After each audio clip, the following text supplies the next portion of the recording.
Oman থেকে ভারতীয় কর্মীদের হিড়িক বা চলে যাওয়ার বিষয়টি নিয়ে বর্তমান সময়ে 2025 সালের শেষে দুটি ভিন্ন চিত্র দেখা যাচ্ছে। একদিকে যেমন নতুন চুক্তির কারণে দক্ষ কর্মীদের জন্য সুযোগ বাড়ছে, অন্যদিকে সাধারণ ও নিম্ন আয়ের কর্মীরা ওমান ছাড়ছেন। ওমান ছাড়ার পেছনে মূল কারণগুলো নিচে সহজভাবে দেওয়া হলো। ভারতে বেতন বৃদ্ধি, rising wages in India. Oman সরকারের শ্রম মন্ত্রণালয়ের সাম্প্রতিক তথ্য অনুযায়ী বর্তমানে ভারতে অনেক ক্ষেত্রে শ্রমিকের মজুরি বৃদ্ধি পেয়েছে। অনেক ভারতীয় শ্রমিক দেখছেন যে ওমানে হাড়ভাঙা খাটুনি খেটে তারা যা আয় করছেন, ভারতেও প্রায় কাছাকাছি বা তার চেয়ে বেশি আয় করা সম্ভব।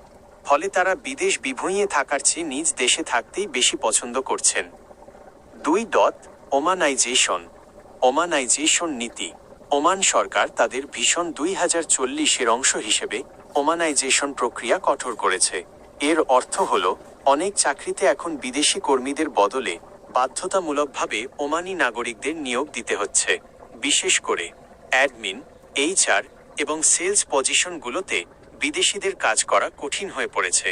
অনেক কোম্পানি ওমানি নাগরিক নিয়োগের খরচ কমাতে বিদেশি কর্মীদের ছাঁটাই করছে বা চুক্তি নবায়ন করছে না। 3.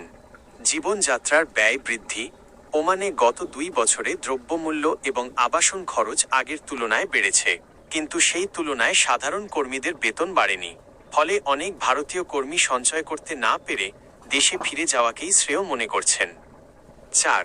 প্রতারণা এবং বেতন জটিলতা। 2025 সালের কিছু খবরে দেখা গেছে কিছু অসাধু নিয়োগকর্তা ভারতীয় কর্মীদের ঠিক মতো বেতন দিচ্ছে না বা পাসপোর্ট আটকে রাখছে। সম্প্রতি পশ্চিমবঙ্গ, মুর্শিদাবাদ ও ভারতের বিভিন্ন রাজ্যের কর্মীরা ওমানে আটকে পড়ার পর ভারত সরকার ও দূতাবাসের হস্তক্ষেপে তাদের উদ্ধার করে দেশে ফিরিয়ে আনা হয়েছে।